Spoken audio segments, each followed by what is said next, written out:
من غير تخبيط في الناس.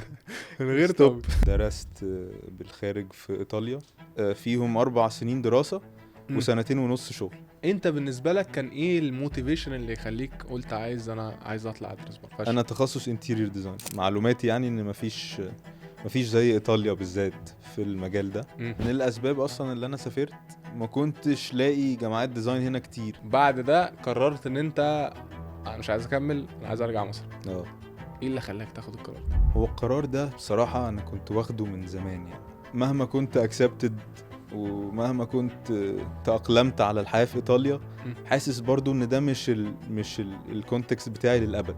فترتك في ايطاليا خلت ان انت دلوقتي ممكن تكون خدت سالري احسن شويه من لو انت كنت من غير تخبيط في الناس.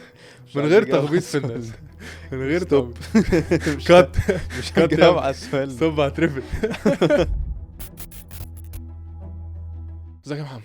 ازيك؟ ايه الاخبار؟ الاخبار؟ كله تمام. انا مبسوط جدا بيك النهارده، وانا كمان جدا ومبسوط للحوار اللي هيتم النهارده. وانا كمان ان شاء الله. ادينا كده بداية عشان اي حد بيتفرج، ادينا يعني بريف كده صغير عن نفسك. اوكي، انا عندي 26 سنة. اوكي. درست بالخارج في ايطاليا. مم. قعدت هناك حوالي 7 سنين ونص. اوكي. ودرست في جامعتين هناك واشتغلت. مم. وبعدين جالي حنين للوطن وقررت ارجع يعني.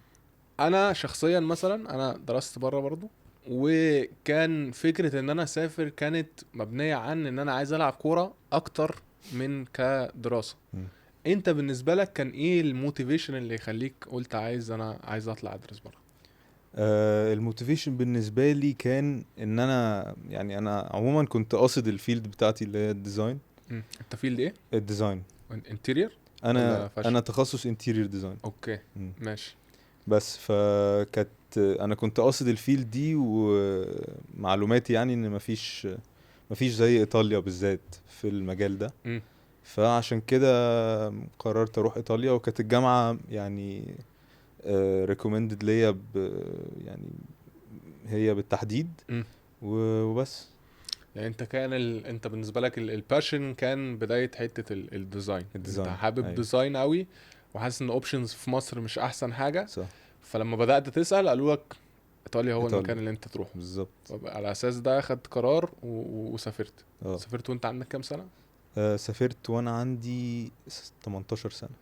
وقعدت الفتره كلها هناك، اتخرجت من هناك؟ اتخرجت من هناك الا كوفيد بقى، مم. فترة كده بسيطة رجعتها هنا وبس. طيب، حاجة حاسس الناس بدأت تفكر فيها، واصحابي حتى كانوا يعني كنا بنتكلم في الموضوع ده من كام يوم، ان مع طلوع ال AI فجأة، انت طبعا شايف ال AI دلوقتي بقى في كل حتة، اه كله مقلق من فكرة ان ال AI هياخد شغلانتي.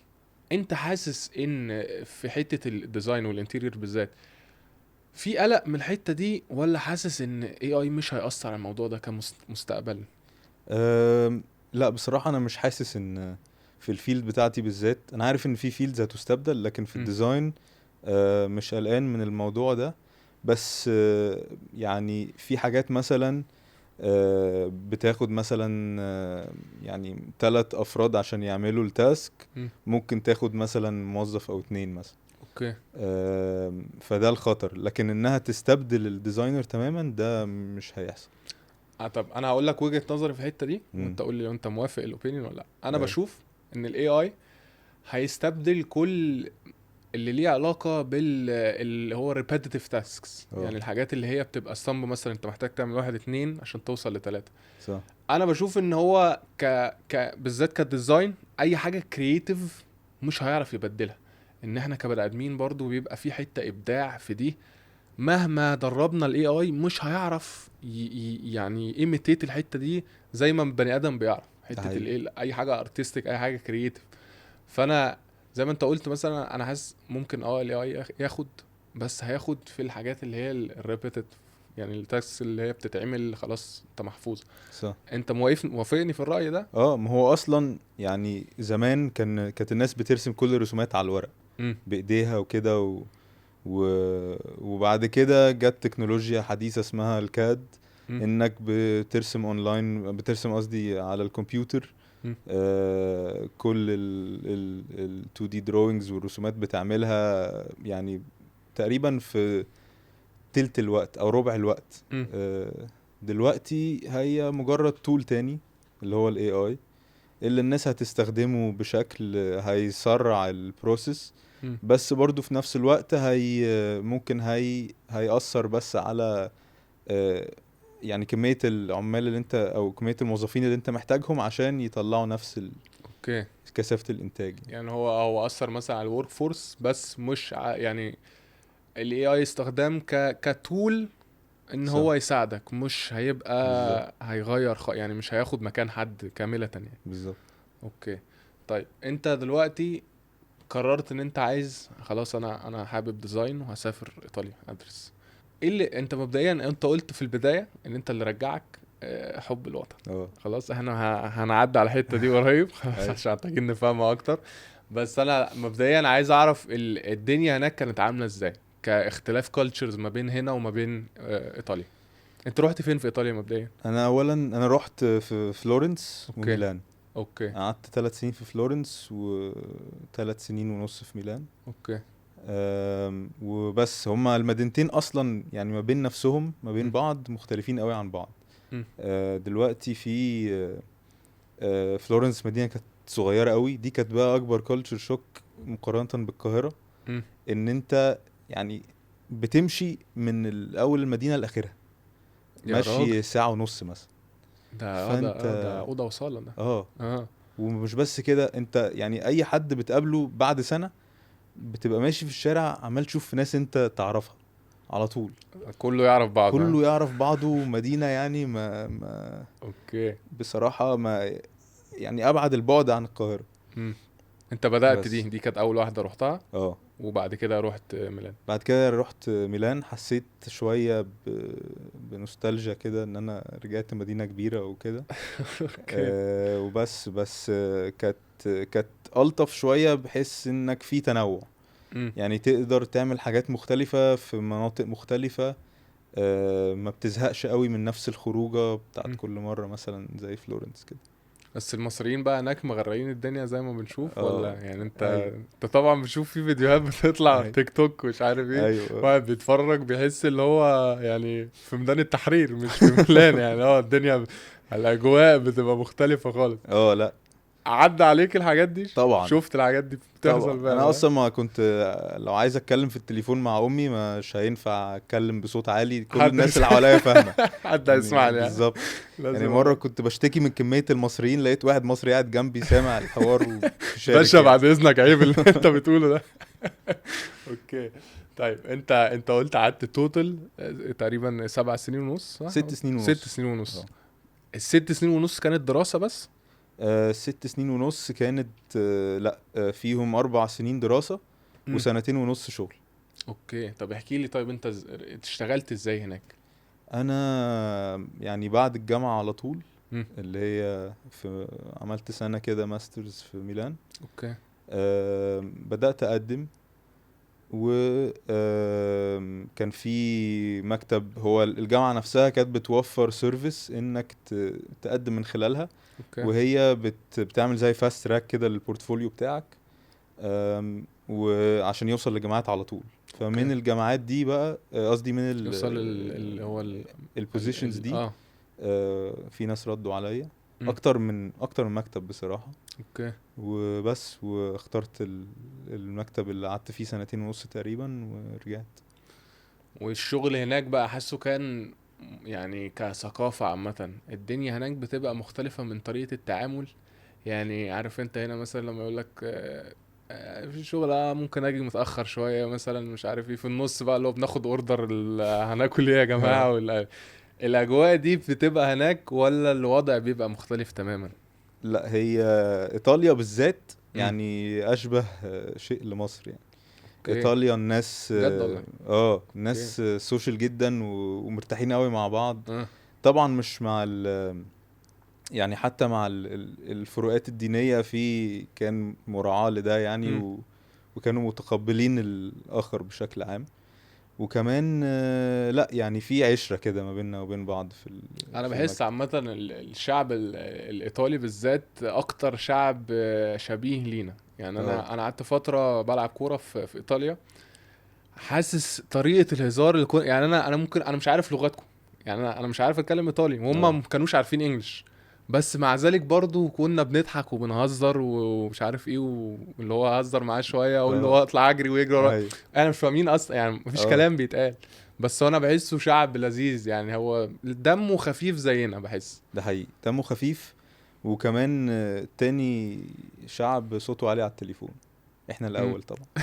يعني احنا في المكالمات انت آه. تسمع حد بيزعق لوحده كده تعرف انه انت مصري. عرفت مشاكل البيت اه كلها من المكالمة. بالظبط. حصل دي حقيقة. هناك هم زينا بالظبط يعني نفس اوكي. وكورك لود الموضوع حاسه يعني كان بتحس الموضوع زيادة ولا حلو ولا وحش يعني؟ نفس مصر تقريبا بالظبط يعني مم. يعني بيختلف من مكتب لمكتب. بس برضو في مكاتب مثلا كانت مهتمة قوي بالتشيك ان والتشيك اوت تايم مم. وامتى تخش وامتى تخرج. ده لازم يبقى مظبوط قوي. وفي مكاتب تانية بتبقى اللي هو لا، انت تخش وتخلص بقى وقت ما تخلص شغلك اوكي. وخلاص. انت كديزاينر عامة هو الموضوع بيبقى 9 to 5 ولا بيبقى الوركينج اورز مختلفة؟ لا بيبقى 9 to 5 بس. المكتب اللي انا كنت فيه بقى كان 9 to 6. اوكي فا اصلا. اساسا. ده عقله علينا. اوكي. طيب، انت قلت ان انت بعد ما خلصت انت قعدت سنتين ونص قلت بتشتغل. مم. كانت هي شركة واحدة اللي كملت معاها صح؟ بعد ده قررت ان انت انا مش عايز اكمل، انا عايز ارجع مصر. اه ايه اللي خلاك تاخد القرار ده؟ هو القرار ده بصراحة انا كنت واخده من زمان يعني. مم. كنت واخده من زمان بس انا قررت اخده في وقتها. لان حسيت ان انا برضو مهما كنت accepted ومهما كنت يعني تأقلمت على الحياة في ايطاليا. مم. حاسس برضو ان ده مش الكونتكست بتاعي للابد. يعني هي كانت فترة كويسة خبرة اخدها واتعلم منها. بس مش حاسس ان برضو في الاخر ده المجتمع اللي انا عايز اضيف ليه في بقية حياتي يعني. مم. وان انا عايز ارجع هنا واستخدم اللي اتعلمته وهي نظرة يمكن فيها ايجو شوية بس استخدم يعني الحاجات اللي انا الخبرات اللي اكتسبتها وابدأ بقى اللي هو اعيش حاجات في بلدي. ممكن تكون حاسس ان مش موجودة هنا انت خدتها هناك. اه فانت بالنسبة لك لما ترجع هتبقى عندك experiences و skills اكتر بالظبط. تقدر تفيد بيها هنا. بالظبط حتى خارج الديزاين يعني مم. بشكل عام. بس انت يعني انت طلعت ايطاليا حاسس بالنسبة لك كانت شابتر مش الفاينل ديستنيشن بالنسبة لك في حياتك. بالظبط. بس اوفرول حاسس الموضوع كان بوزيتيف ولا نيجاتيف امباكت في حياتك عامة؟ لا لا طبعا بوزيتيف يعني اوكي. بشكل يعني غير طبيعي مم. بوزيتيف جدا. حاسس ان السفر اثر على علاقتك باهلك او علاقتك باصحابك؟ شوية. بس كمان بطريقة مش سيئة يعني. انا بقيت لما كنت برجع من الاجازات مم. ببقى دايما مع اهلي وبحس يعني من كتر ما احنا وحشين بعض ما بنبقاش عايزين ن... ان انا يعني كنتش بخرج بقى كتير وكده. مم. كنت حسيت ان انا قربت لهم بالذات بقى عارف المكالمات بقى اللي وانت بره تكلم مامتك او ابوك وكده وتقعد تسألهم على مثلا مشكلة حصلت لك مم. وتعمل ايه بعد كده. مم. بس فالحاجات دي حاسس انها قربتنا يمكن اكتر من لو كنت فضلت قاعد واصلا ما بروحش البيت اوكي. الا الساعة انت بالنسبه لك كان بالليل متأخر مثلا. البوندنج في حته اللي هو اه لما بيحصل مشاكل ولا كده دول اول ناس انا بكلمهم صح. اخد منهم ادفايس يساعدوني. امي تهون عليا شويه، ايوه يعني كان بيحصل برضه انا كنت ايوه بكلم امي كده كده. حاسس اصحابك، يعني انا هقول لك من اكسبيرينس بتاعتي انا كنت كل مره بسافر وبرجع بحس ان انا ليفت اوت. يعني باجي مم. اخرج مع الشباب انا فايتني كتير. يعني اللي هو اه ايه مش عارف خرجوا بقى عملوا ايه وعملوا ميموريز وبتاع وانا مش موجود. فلما كنت برجع كنت بحس اللي هو ايه في البدايه الصراحه. بعد كده حاسس الموضوع خلاص، بس في البدايه لما كنت برجع كنت بحس اللي هو ايه انا مش عارف اندمج معاكم، اللي انا فايتني كتير قوي. اه كنت بتحس بالاحساس ده ولا؟ بصراحة مش قوي، لان انا اصحابي المقربين كان كل واحد فيهم برضو في بلد، اوكي. فبالتالي يعني الاحسن ان ايه كل الناس تسافر اللي هو بحيث كل ان واحد يروح يشوف وراه ايه. بالظبط. نبقى نرجع نتقابل هنا نتقابل الساعة بقى 9 يوم بالظبط. 6 يناير. نتقابل في البنزين عادي يعني اوكي زي. ماشي. بس كمان كنت بقى بزورهم في البلاد اللي هم فيها بره، يعني كمان اوف ده بنقابل جامد بعض قوي. بره، كانت اوكي. بتبقى محفز حلو على انك تشوف بلد جديدة امم. وكده. انتوا كلكم كنتوا في يوروب؟ اغلبنا اوكي ده حاجة جامدة انت اه الحركة في يوروب عامة سهلة يعني، اه انت قطر ولا بتاع خلاص انا رحت اه بلد تانية دي انت. حقيقة. الحالة النفسية وانت مسافر، ان انا عارف مثلا ان بيجي لك فترات، بالنسبة لي انا مثلا انا قضيت رمضان مثلا بره، الموضوع بالنسبة لي كان صعب امم جدا. واحد بيجي له فترات كده يعني مش احسن حاجة، بيحس اللي هو لا انا مش حابب اللي انا فيه ده، انا عايز ارجع، انا مش انا وحشني البيت. اه جات لك فترة حاجة زي كده ولا مش حاسس ان انت اتأثرت اوي؟ أم، يعني جات لي، بس كانت مش يعني دلع يعني.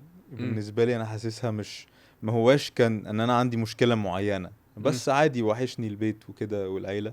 بس مش لدرجة ان انا حاسس ان انا خدت مثلا قرار خطأ او حاجة، بس اللي هو يعني آم، عادي عيلتي وحشاني. مش يعني اللي هو الطبيعي اللي انا عيلتي اه توحشني، بس مش حاسس ان انت الموضوع بالظبط. جه عليك قوي يعني. اه اوكي. بس انت كان المين بوينت اللي رجوعك فكرة ان انا عايز اخد اللي انا الاكسبرتيز اللي انا خدتها من بره وعايز اطبقها هنا. واطبقها هنا، وكمان ابني بقى بيس هنا، امم.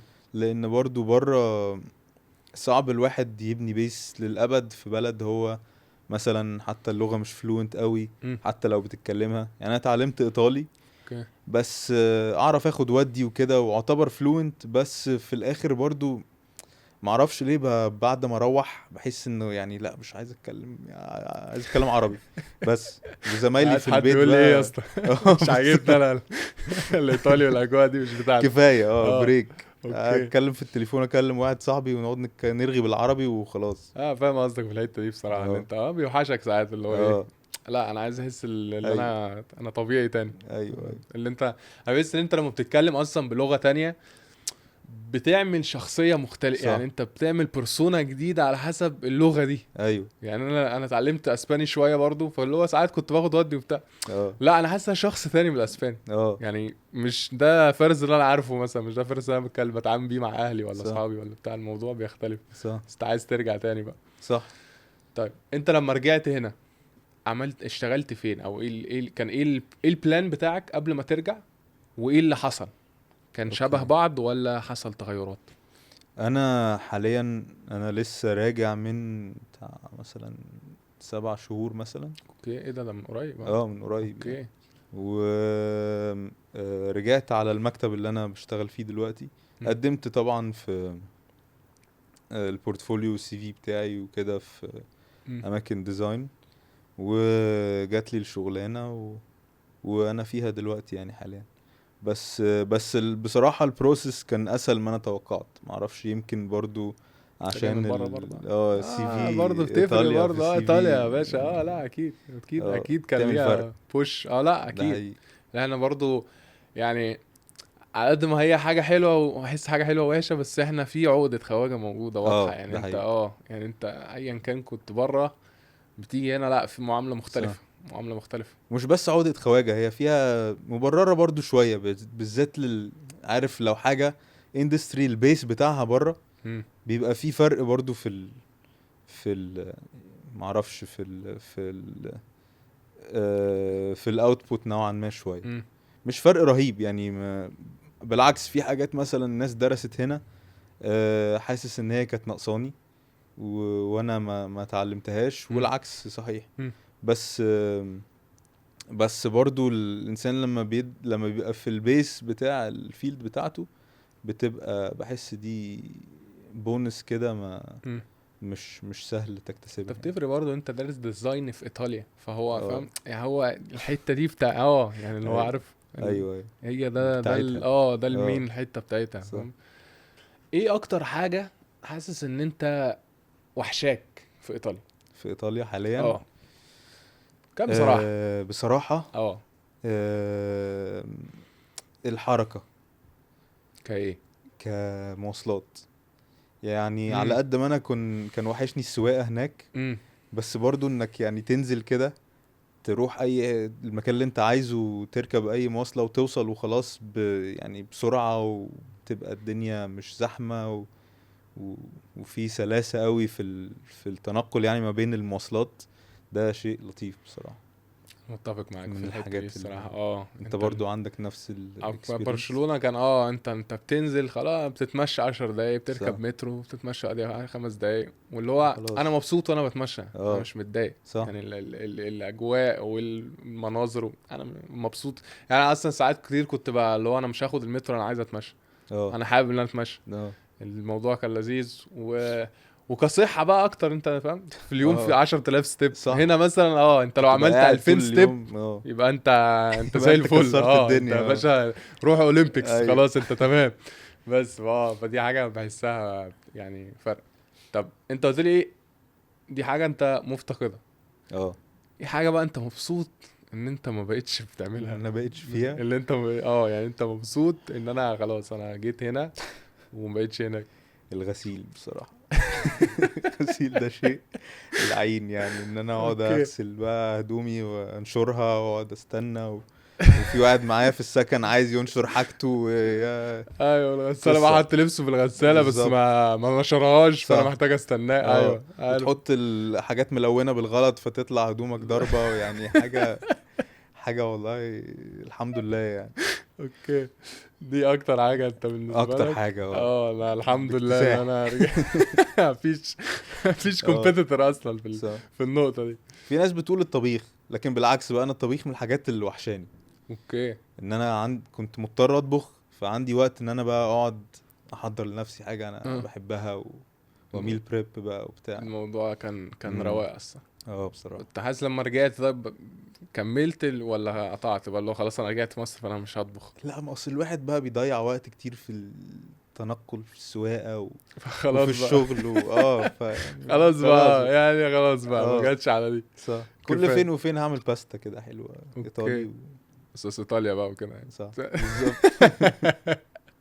طيب انا بص، انا بصراحه انا معلوماتي عن الديزاين مش غزيره. مم. فانا يعني عايزك تديني بس في انت كبروسيس الشغل بيمشي ازاي. يعني انت بتمسك بروجكتس مثلا، ولا بيبقى انتوا متقسمين ديفيجنز مثلا، فاحنا في بروجكت جالنا فانت هتعمل كذا وانت هتعمل كذا وانت كده؟ اوكي. هو حسب المكتب، يعني كل مكتب وليه الستايل بتاعه. مم. في مكاتب مثلا انت بتاخد بروجكت والانسان ده بيستلم بروجكت ويسلمه بقى في الاخر. مم. او مثلا تيم مثلا 2 3 يستلموا بروجكت وهم عليه في الاخر. في بروجكتات، في ناس مكاتب تانية بتشتغل فيسز بقى اكتر. مم. فانت عندك الفيس ده بتاع الشخص ده، والفيس ده بتاع الشخص ده، والفيس اوكي. ده بتاع الشخص ده. انا ما اعتقدش، انا متهيألي لحد دلوقتي برضو الموضوع مش منتشر قوي في مصر كميجر. انت شايف ان ده حاجة مفروض الجامعات وكده تبدأ تشتغل ان توفر حاجة زي كده، ان هي ليها أهمية، ولا بالنسبة لك يعني عادي، مش الموضوع مش priority يعني؟ هو لا، هي يعني حاجة ممكن تبقى مفيدة، يعني ان يبقى في ميجر متخصص للديزاين. مم. آم، لان هنا عادة يا عمارة يا فنون جميلة. مم. بس فنون جميلة يعني فيها اظن كورسز تعتبر ديزاين. بس مش زي لما تبقى واخد ديزاين ويبقى عندك اوبشنز بقى كتير مم. انك تدرسها في كذا حتة يعني. اوكي. يمكن دي الفكرة. هي الموضوع بيبقى قصدك جنرال اكتر ما اه هي بتبقى سبيسيفيك ديزاين ايه، يعني اللي هو بالظبط. ايه في الديزاين. انا اصلا من الاسباب اصلا اللي انا سافرت، مم. ان انا يعني واحد من الاسباب يعني ان انا كمان كان ما كنتش لاقي جامعات ديزاين هنا كتير يعني. مم. كورسز ديزاين كان غالبا كنت هخش اركيتكتشر او فنون جميلة او كده، وانا كنت حابب ادرس انتيريور ديزاين بقى نفسها. اوكي. ما لقيتش الاوبشنز في مصر فقلت لا خلاص لو كده انا هسافر. اه كان في اوبشنز بس كانت ليميتد يعني. مم. بس انت كنت بتحب فكره الديزاين ده من سن صغير ولا حاسس الموضوع ده مؤخرا يعني انا لا على كنت كبر؟ برسم. كنت اوكي. برسم قوي وانا صغير، وكنت بحب اقعد اعمل حاجات كرييتيف وكده، مم. فقررت ان انا عايز اعمل حاجه كرييتيف بس مربحه في نفس الوقت. كلنا عايزين يعني نعمل كده. من ناحيه ايه؟ كلنا نفسنا. انا بعمل كده دلوقتي حالا. طيب يعني انت، طب انت ليه ما فكرتش تخش الجرافيك ديزاين مثلا؟ انت بتقولي كنت بترسم وكنت بتعمل ديزاينز وكده، ليه فكرتش آه تتجه ناحية الحتة دي اكتر؟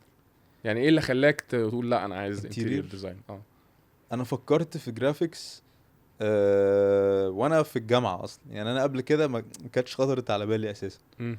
بس معرفش، يعني حسيتها انها رسم قوي زياده عن اللزوم على لذوقي انا يعني. يعني انا اوكي. كنت عايز اخش مثلا، انا كنت عايز ادرس ديزاين. امم. كنت فكرت في عماره، بس كانت محتاجه requirements ماث معينه يعني. امم. انا ما كنتش جاهز اعملها في المدرسه، وما كنتش مالكش في اصلا الماث.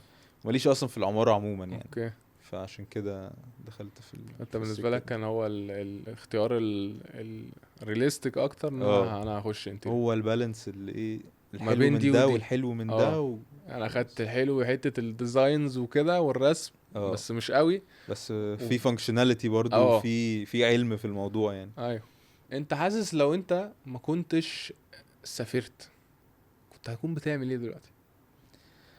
يعني انت دلوقتي قلت لي انا سافرت عشان كنت عايز انتيريور ديزاين، وحسيت ان هو مش موجود في مصر، فانا سافرت عشان ادرسه بره. لو كنت قررت اللي هو لا انا هكمل في مصر وهخش بقى زي ما انت قلت، هخش عمارة او هخش فنون جميلة او whatever، حاسس انت دلوقتي كان زمانك، يعني كان زمانك بتعمل ايه دلوقتي؟ بصراحة سؤال حلو. مم. كنت حاسس ان انا غالبا آه بصراحة في الكارير مش حاسس ان انا كنت هبقى فرق شاسع قوي كده. مم. طبعا انا معايا زمايلي كتير متخرجين هنا وفي كتير منهم اشطر مني يعني، وفي حاجات وكده. بس في نفس الوقت حاسس ان انا كنت هبص للفيلد بمنظور مختلف شوية. مم. يعني انا عندي منظور انا اكتسبته مش بس بالجامعة بالذات، بس كمان بخبرتي في ايطاليا وفي الشغل هناك. انا بشوف يعني potential معين في الديزاين اصلا كفيلد. حاسس يمكن لو انا ما كنتش خدت التجربة دي وكنت عشت هنا، ما كنتش انا شخصيا وصلت لل... يعني للمنظور ده يعني. حاسس ما يعني انت حاسس الموضوع السفر بره هو اثر على شخصيتك او البرسبكتيف بتاعك اكتر؟ عموما اه، في حياتك عامة. بالظبط. بس حاسس ان انت كنت برضه هتفضل في حتة الديزاين، مم، انت ده اللي انت عايزه، ده اللي انت حابه، بالظبط. بس ما كانش هيبقى انتيرير بقى. ما كانش هيبقى، كان ممكن يبقى انتيرير برضه آه. يعني، بس ما كانش هيبقى. كان ليه؟ غالبا هبقى واخد سكة عمارة اكتر. امم. انت في المكتب مثلا الناس اللي انت بتشتغل معاهم دلوقتي كلهم انتيرير ديزاين ولا في منهم جرافيك ولا لا يعني عمارة زي ما بتقول أو؟ احنا ميكس تيم، احنا في جرافيك وانتيريورز كله مع بعضه، مم. بيشتغل كمان على نفس البروجكتس. مم. بس ف يعني في تنوع برضو في المكتب. اوكي. يعني حاسسك كروتني شوية في حتة الايه اليوني لايف في ايطاليا كانت عاملة ازاي، اه، الحياة هناك كانت عاملة ازاي، كسوشيال، كاصحاب، كخروج، كاكتيفيتيز وخروج وكده. كدراسة، كالناس اللي معايا في الجامعة مم. لزاز مش لزاز. هي ألطف حاجة بالنسبة لي أنا كانت التنوع البلاد. يعني في ناس كتيرة من حتت كتير، مم. والواحد بيبدأ يفكر في نفسه مش كإنسان في مصر، بس كإنسان دولي يعني أنا مين في العالم بقى. اوكي. لأن في ناس كتيرة من أماكن مختلفة، مم. وبت بحس إن أنا يعني كمان دايما في نظرة كده معينة بتبقى موجودة للإنسان اللي يمكن ما سافرش كتير أو كده. ان هو مش فاهم قوي الناس الاجانب. طبعا بالانترنت الموضوع ده قل، وفي ناس كتيرة عادي يعني. بس بس في ناس برضو يعني مش مستوعبة قد ايه الناس بقية العالم شبهنا ومش شبهنا في نفس الوقت. مم.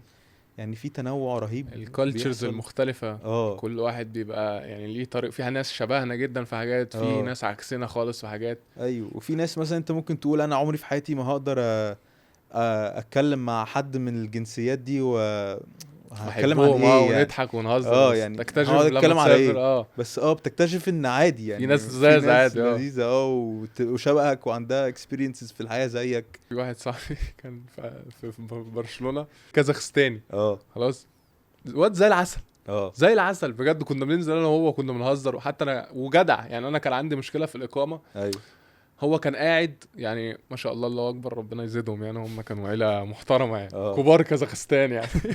فهو كان قاعد في شقه فيها 3 اوض تقريبا هو لوحده، بس قال لي ايه عشان لما اهلي يجوا يقعدوا معايا في البيت. فانا لما حصل معايا مشكله في الاقامه كنت يعني انا البيلدينج اللي انا كنت فيه ما كانش متسجل في السيتي هول. فهو خلاني اسجل اقامتي على اوضه من الشقه اللي هو كان قاعد فيها. فانا دي بالنسبه لي، احنا في مصر ده طبيعي اللي هي جدعانه، احنا بنحب بنساعد بعض. في يوروب ما عندهمش قوي الحته دي يعني، ما عندهمش حته الجدعانه اللي هو انا ممكن احاسبك على كوبايه قهوه ب 2 يورو فاهم. أيوة. يعني عندهم الحته دي ما عندهمش حته اللي هو يا عم خلاص المره الجايه ما عندهمش. ما فيش فعلا. فانا انا بالنسبه لي ده كان لا ده كان مفاجاه بالنسبه لي. الواد لا ساعدني وجي معايا وخلص لي الورق وبتاع. فانت زي ما قلت هو فعلا بتكتشف لا في عالم اخر يعني، في دنيا تانية. وانا بحس ان انت اي حد بيسافر البرسبكتيف بتاعه بيوايدن. يعني انا لو شايف الدنيا من حته لا عينيا بتتفتح، اللي انا بشوف كالتشرز كتير قوي مختلفه وبتعلم حاجات من الكالتشرز دي. يعني في اسبانيا مثلا انا لحد دلوقتي باخد حاجه اسمها سيستا، اللي هو اسمه ان عندهم هو ناب. هم عندهم في وقت معين بيقفلوا المحلات كل يعني اي حد بيشتغل بيقفل المحل بتاعه من 1:30 تقريبا للساعه 3:30 او 4:30. بيقفلوا المحل ويروح ياكل وينام ويرجع تاني يصحى يرجع يفتح محله تاني من 4:30 لحد 9 عشان. حلو. ده هو ده اسلوبهم في الحياه. عايزين نطبقها هنا دي. انا بطبق ده هنا من دلوقتي والله. انت اي اسال عندي حد من اصحابي هتلاقيني في نص اليوم فارس لو ما ردش هو بياخد السياسه بتاعته. خلاص هي بقت رسميه عايزين نقننها بقى. مفروض والله. انا شايف عامه احنا كشعب مصر يا جماعه كل واحد ياخد السياسه بتاعته والله العظيم. يعني الاوتبوت بتاعنا هيعلى والانبساط بتاع والراحه النفسيه الحاله الاقتصاديه هتخرب. انا موافق في الاغلب عشان اوريدي اصلا بناخد اجازات كتير يعني. بس لا يعني نرجع للمين بوينت اللي بس هو كمان في ايطاليا بقى في سياستا بس في نص السنه بقى مش في نص اليوم. ايه ده؟ في اغسطس ده اغسطس كله اجازه بقى. بياخدوا 3 اسابيع اجازه كده في اغسطس، وهو اسبوع واحد اللي بيشتغلوه وخلاص بقى. وكل واحد بقى يروح البحر بقى ويعيش حياته. ده ناب سنوي يعني هو كل حاجه في نص السنه بتفصل. انا اعرف ناس يعني راحت بقى عايزين بقى يروحوا يزوروا ايطاليا بقى وكده في اغسطس في الصيف. راحوا واتفاجئوا ان مفيش حد، مفيش حاجه الشوارع مفيش ايطاليا فين يا جدعان؟ الناس راحت فين؟ مفيش حد يعمل لهم بيتزا اصلا يعني مفيش حد في الشارع مش حد موجود. فدي ممكن احنا بقى نبدا نطبقها هنا برضه، نعمل حمله ونطبقها في مصر. انا هاخد كل اجازاتي في اغسطس لحد ما تبقى ما يعني عاده مصريه. حاسس ما يعني مش احسن حاجه اللي عملناها هنا. انا هناخد اجازه مش هنرجع. احنا اغسطس خلاص يعني هناخد بقى اغسطس لحد اغسطس يوم الدين بقى باذن الله. انت تمام. احنا اغسطس هنا غير اغسطس هناك برضو يعني، الحر والجو مش هي ما انت هتقعد في بيتك افتح تكييفك والدنيا حلوه خلاص. حلوه قوي كده. عايزك تكلمني اكتر عن الكومباريسن ما بين مصر وايطالي في حته الليفنج اكسبنسز والسالاريز. السالاريز في ايطاليا بصراحه كانت اعلى. بس في نفس الوقت الواحد كان يعني بيصرف بقى بالذات وهو عايش لوحده. بيصرف كتير قوي في السكن. بيصرف كتير بقى على الاكل في كل حاجه. ففي الاخر الفلوس بتبقى اغلبها راحت. وانا مثلا يعني معرفتش اصلا احوش في ايطاليا كام سنه اللي قعدتهم هناك. اوكي. فيعني حوشت حاجه بسيطه يعني. و... وبس الكوست اوف ليفنج عالي قوي، بالذات في مدينه زي ميلان وفلورنس عامه، يعني مم. المدينتين كانوا الكوست اوف ليفنج فيهم عالي، فالسالري في الاخر اغلبها بتروح، طب بالذات السالري اللي هي الانيشال اللي هي بتاعت في الاول. اللي هو اول لما تتخرج قصدك؟ امم اوكي. طب انت كنت بتقول ان انت اصحابك برضو في يوروب في سيتيز هناك يعني، الرنت والكوست اوف ليفنج وكده مقارنة بيهم كان يعني لو هتحط لي مثلا انت كان ايه ايه السيتيز التانية او البلاد التانية اللي اصحابك فيها مثلا؟ في البرتغال في بورتو، اوكي. في لندن مثلا. مم. لندن، لا لندن عالية قوي يعني، اوكي. لندن حاجة تانية اصلا، ربنا معاهم.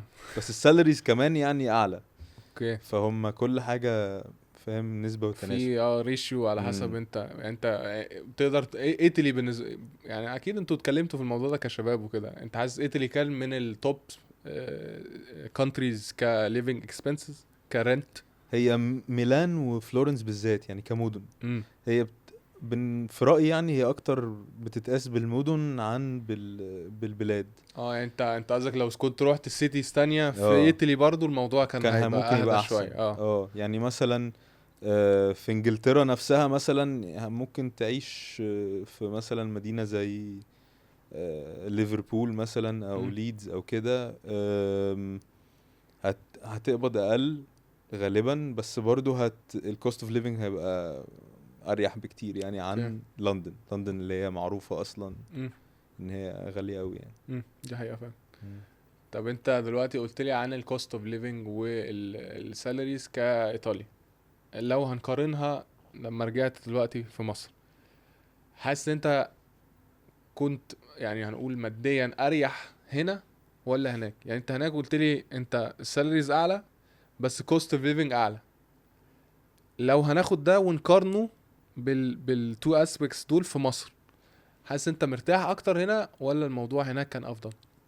انا حاسس اوفرول يعني امم. مرتاح اكتر هنا ماديا. اوكي. يعني هناك مع ان السالري كان يعني مثلا 3 اضعاف امم. السالري اللي هنا في العموم يعني. امم. بس ده لما يعني تحول من اليورو للجنيه برضو. ايوه. بس هنا في السيفتي نت بتاعت ان انا مش بدفع ايجار، ان انا يعني بصرف مرتبي اكتر في يعني الحاجات اللي هي مش الاساسيات، يعني مش محتاج سستين الاساسيات، امم. على عكس بقى في ايطاليا وانا لوحدي. اوكي. which makes sense. انت ما مم. هنا بترجع انت لا انا قاعد مع اهلي مثلا او حاجه، فانت الموضوع بيبقى ايوه اهدى شويه. ده كان عامل برضو بصراحة في الرجوع، مش هضحك عليك. عاجبني صراحتك، انا بحب الصراحه، انا بحب الصراحه، ما بتطلعش تقول لي بقى مش عارف. انا شفت بحب بقى بحب انا لا انا بحب فيك الصراحه. حبيبي. بقول لك سؤال بتديني اجابتي زي ما هي. حاسس ان انت فترتك في ايطاليا خلت ان انت دلوقتي ممكن تكون خدت سالري احسن شويه من لو انت مش كنت عايز من غير اجاوب على تخبيط في السؤال، الناس؟ مش من عايز غير اجاوب على تخبيط في السؤال الناس. ده. من غير ستوب. تخبيط. مش كات. مش كات يا هجاوب ابني. على السؤال ده. ستوب هترفد. لا يعني ما انا مش بقول، انا مش هكلمك في ارقام، مش هسالك في ارقام اه خلاص، بس انا بقول لك يعني انا ده الطبيعي ان انت خدت اكسبيرينسز وخدت كواليفيكيشنز مختلفه بس وافضل. بس انا ما اعرفش بصراحة يعني، عشان نكون امين انا مش امم. عارف. اوكي. ما عنديش اي فكرة يعني، ما قارنتش السالري بتاعي بسالري الناس اللي معايا في المكتب مثلا. احساسك، انا مش احساسك احساسي يعني اصل انت اكيد لما بتتعامل معاهم وبتتكلموا كده وفي الانترفيوز وكده بتحس اللي هو ايه، بيقدرك شويه اكتر ان انت برضو خدت كواليفيكيشنز مختلفه مثلا. بصراحة حاسس لا، يعني حاسس ان مش ده العامل، بس امم. هو يمكن الموضوع ده كان بيمانيفست اكتر في ان انا لقيت شغل اسرع. اوكي ماشي. يعني حاسس ان ده يمكن كان ان مثلا كانت في ناس اكتر اوبن انها تعمل انترفيو معايا، امم. من بس ان انا بعت سي في من غير مثلا ما يبقى فيه واسطة او اي حاجة. اوكي يعني الناس كان اوبن مايندد اكتر ان هم اه يقابلوك، ان هم بس الموضوع ما يعملوا، كانش سبيشال تريتمنت ما كانش هو. سبيشال تريتمنت من الناحية المادية. امم.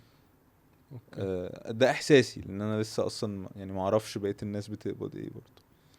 يبقى اعرف بقى اعرف واكلمك ببعت لي بس كده، قول لي يس نو يعني ايه، اديني بس فكره. متقلقش اقول لك على طول. زي الفل. طيب، انا مبسوط جدا ان انا قعدت اتكلم معاك وانا النهارده، كمان جدا. وانت شخصيه لذيذه جدا، وباذن الله لما اجي افرش بيتي انت اول واحد أكلم. ولا انت بتتضايق لو قلت حاجه زي لا كده؟ يا عم بتتضايق لو افرش قلت لك البيت. ما تتضايقش لو قلت لا حاجه لا لا صح؟ او شغلي، طيب لو فتحت مكتب مثلا يا ولا عم حاجة، شغلي عادي هجيلك هفرش لك، هتظبطني هظبط لك ديسكاونت بقى وكده، احنا كل حبايب حاجه. بقى. بس مش مع المكتب بقى، لا لا، على جنب، نتصرف على انا بقى وانت لوحدنا. لوحدينا ما آه. بين بعض، مالناش دعوه بمكان. انا كمان مبسوط حبيبي ان انا قابلتك، حبيبي. وكان حوار لذيذ بصراحة، ان كمان حد سافر بره واكسبيرينسز مختلفة. وبس عايزين نشوف حلقات اكتر باذن الله، لما تنزل ان شاء الله. باذن الله.